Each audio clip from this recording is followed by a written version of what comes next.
Good morning mga idol, meron tayong gagawin ditong cellphone. Sira po yung kanyang switch at saka yung volume key. Pati yung volume button niya wala na po rin yung isa. Kaya ito ating gagawin. Tanggalin muna natin yung SIM card.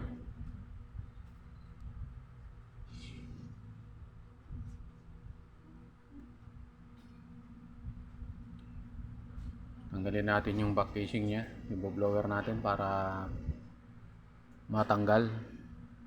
Alusin yung para lumambot yung mga glue.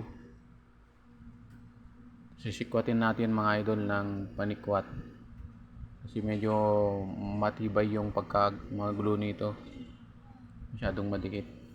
Marahan lang natin na tanggalin para hindi mabakbak yung kanyang pintura sa kanyang takip sa likod. Ayan, dito kasi sa takip ng likod nito nandyan yung mga screw. Ayan, tanggalin natin dahan-dahan. Ayan, natanggal na natin. Tanggalin natin yung mga screw. Tanggalin natin yung mga pandikit na nakatakip sa screw. So, yung mga pandikit dyan na nakatakip sa screw. Ayan, tatanggalin na natin itong mga screw nya. Lahat tanggalin natin para may open natin itong kanyang back panel para may labas natin yung kanyang power switch. Sira na kasi yung switch nya, tapos wala pa siyang power button. Lalagyan pa natin mamaya. Ayan, natanggal na natin. Naglaglagan pa yung volume button nya. Ibalik natin mga idol. Tapos lagyan po natin ito ng kasi hindi na rin gumagana.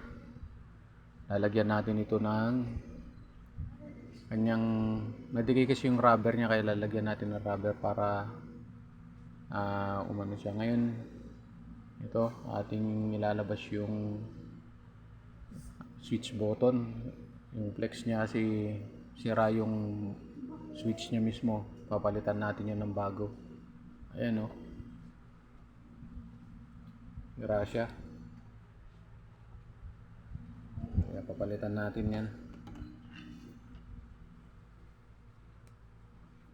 Ayan, ilabas na natin. Gagawin natin na papalitan nito yung ating pangpalit. Palitan natin ng bago kasi sira na yung kanyang switch.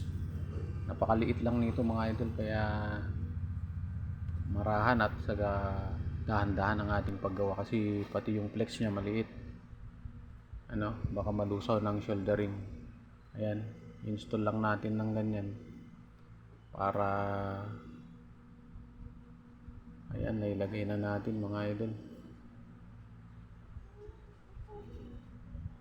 Ang dali lang naman ilagay.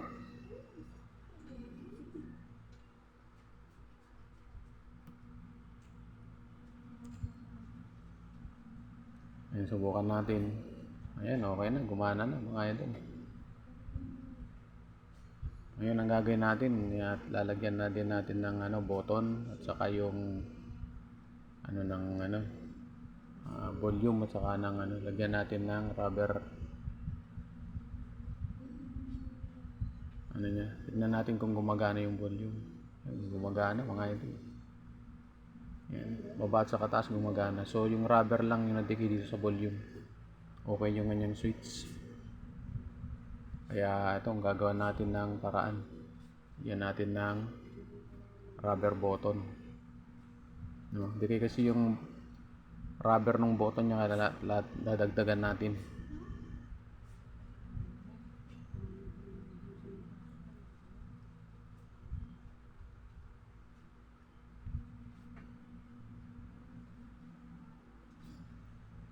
Ipiyesto lang natin ng maigi yung rubber niya para hindi mag-twist o di kaya lumihis, para pag binovolume siya maayos. Ayan, try natin.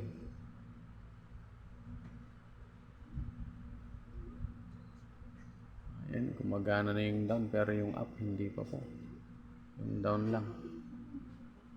So iayos din natin mga idol. Lagyan natin ulit ng rubber button.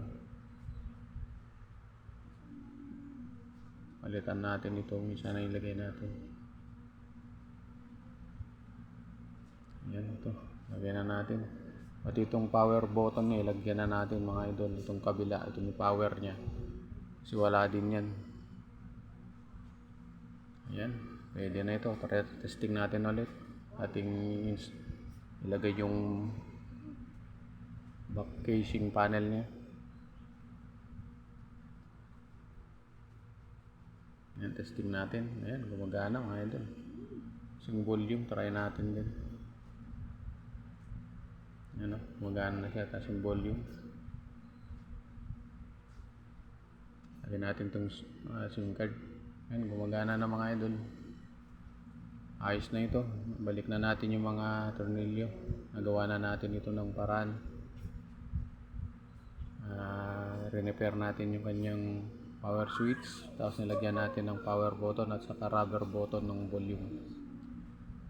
Ayan, maraming salamat po sa inyo mga idol sa walang sawa ninyong pagtangkilik at pagsubaybay sa mga video ng aking ina-upload. Pwede nyo rin po akong subaybayan sa aking YouTube channel. I-search nyo lang po yung Eagle Repair TV.